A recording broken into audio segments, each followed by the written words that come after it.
آج کی کہانی کا عنوان ہے خوبصورت عورت اور شہزادہ۔ عباسی خلیفہ مامون رشید کا بیٹا شہزادہ عباس ایک دن پوری شان و شوکت کے ساتھ اپنے لشکر کو لے کر دجلہ ندی کے سبززار میں سیر کر رہا تھا۔ وہ وہاں شکار میں مصروف تھا کہ اسے کنویں پر ایک خوبصورت عورت پانی بھرتی ہوئی نظر آئی۔ وہ اتنی خوبصورت تھی کہ شہزادہ اپنے ہوش و حواس کھو بیٹھا۔ اس نے اس عورت سے اس کا نام پوچھا اور اس کے منہ سے یہ بھی نکلا کہ ایسی سنسان جگہ پر جہاں پہاڑ اور جنگل کے علاوہ کچھ بھی نہیں ہے، ایسی پاکیزہ خوبصورتی بھی پیدا ہو سکتی ہے۔ شہزادے کی اس بات پر وہ غیرت مند عورت ناراض ہو گئی۔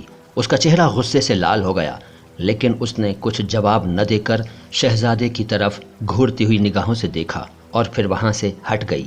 شہزادے کے سر پر دولت کا جنون سوار تھا۔ اس نے فوراً حکم دیا، اس مغرور عورت کا حسب و نسب پتہ کرو۔ اگر اس کے خاندان میں کوئی عیب نہیں ہے تو اسے میرے نکاح کا پیغام دے دو۔ نوکر حکم کی تعمیل کے لیے دوڑ پڑے اور شہزادہ اس عورت کے عشق سے بیتاب ہو کر شکار چھوڑ کر اپنے خیمے میں آ کر بیٹھ گیا۔ آدھی رات ہوئی تھی کہ نوکروں نے آ کر بتایا کہ وہ ایک اعلیٰ خاندان کی بیوہ عورت ہے۔ مغیرہ اس کا نام ہے اور اس کے شوہر کا نام حسین بن موسیٰ تھا۔ اس کے 2 بچے بھی ہیں۔ اس وقت اس کا کوئی قریبی رشتہ دار زندہ نہیں ہے۔ ان لوگوں نے یہ بھی بتایا کہ اس کو نکاح کا پیغام سن کر بہت ناراضگی ہوئی ہے اور اس نے غصے میں یہ کہا ہے، خلیفہ ہارون ہماری جانیں لے چکا، اب اس کا بیٹا مامون ہماری عزت کے پیچھے پڑا ہے، لیکن عباس کو یاد رہے کہ جلدی ہی اس کی ساری شہزادگی اس بوسیدہ دہلیز پر مسل کے رکھ دوں گی۔ اگلے دن فجر کی نماز کے بعد مغیرہ نے اپنے چھوٹے بچے کو جگایا ہی تھا کہ عباس کے ایک خادم نے دروازے پر آ کر کہا، اب شہزادے کا غصہ تیری جان و مال کو خاک میں ملا دے گا، تیرا یہ مکان ضبط کیا جاتا ہے، تھوڑی دیر میں مکان کو خالی کر دینا۔ شہزادے کا یہ حکم سنتے ہی مغیرہ اور بھی ناراض ہو گئی۔ گھر کے اندر سے ہی چلا کر اس خادم سے بولی، عباس اس دن کو بھول جائے جب میرے دادا جعفر کا سر اس کے دادا ہارون کے سامنے لا کر رکھا گیا تھا۔ اگرچہ اس بے گناہ کے قتل ہو جانے سے پورا خاندان دانے دانے کو محتاج ہو گیا ہے، مگر اسے یقین رکھنا چاہیے کہ اب ہمارے خاندان کی عورتیں عباسی حکمرانوں کے ظلم کو زیادہ دنوں تک برداشت نہیں کر سکیں گی۔ اور یہ کہتے کہتے وہ اپنے سر پر ایک سفید کپڑا لپیٹ کر بچوں کے ساتھ گھر سے باہر آ گئی۔ اس واقعے کے کچھ دنوں کے بعد جب خلیفہ مامون رشید دربار میں تھے اور شہزادہ عباس بھی ان کے پاس ہی بیٹھا تھا، مغیرہ ایک شیرنی کی طرح دربار کے اندر آ گئی اور دربار کے ادب اور شاہی رسموں کی پرواہ کیے بغیر زور زور سے بول کر کہنے لگی، بیوہ کا مکان صرف اس لیے کہ وہ اپنی عزت کو بچائے۔ میں اپنے مکان میں اللہ اللہ کیا کرتی تھی۔ میں بیوہ ہوں، میرا مکان عباسی سلطنت کو مبارک ہو، لیکن اے خلیفہ، ایک دن تجھے اس بادشاہ کو بھی منہ دکھانا ہے جس کی سلطنت کبھی ختم نہیں ہو سکتی اور وہ ہر بات پر کنٹرول رکھتا ہے۔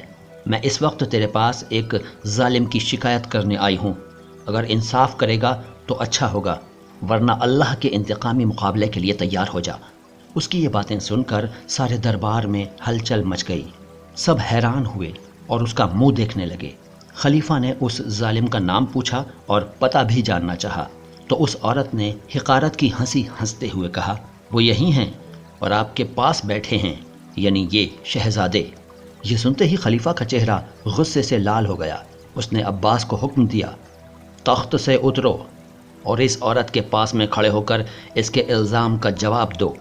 شہزادے کو اپنے والد کے حکم کی تعمیل کرنی پڑی۔ وہ چپ چاپ شرمندہ ہوتے ہوئے اس عورت کے پاس میں آ کر کھڑا ہو گیا۔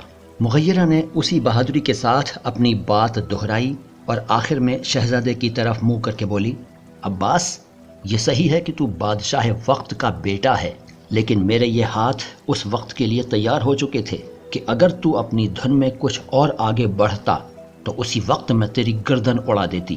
ہمارے خاندان کی حکومت تو برباد ہو چکی، مگر یاد رکھ کہ ہماری عزت وہ دولت ہے جس پر ہزاروں عباسی حکومتیں قربان کی جا سکتی ہیں۔ درباریوں نے مغیرہ کو اس طرح بولنے سے روکنا چاہا، مگر مامون نے درباریوں کو روک دیا اور کہا، اسے سب کچھ کہہ لینے دو، اس کو اسی طرح کہنا بھی چاہیے، اور یہ اس کی سچائی اور جذبہ عصمت ہے جو اتنی بے باک ہے۔ دیکھتے نہیں ہو کہ عباس خاموشی سے بت بنا سب کچھ سن رہا ہے؟ اس کے بعد 5 تھیلی اشرفی خزانے سے منگوائیں اور اس عورت کے قدموں میں رکھ دیں۔ پھر شہزادے کا قصور معاف کرتے ہوئے نہ صرف اس عورت کے مکان کو واپس کیا بلکہ عباس کے خوبصورت محل کو مغیرہ کو رہنے کے لیے دے دیا۔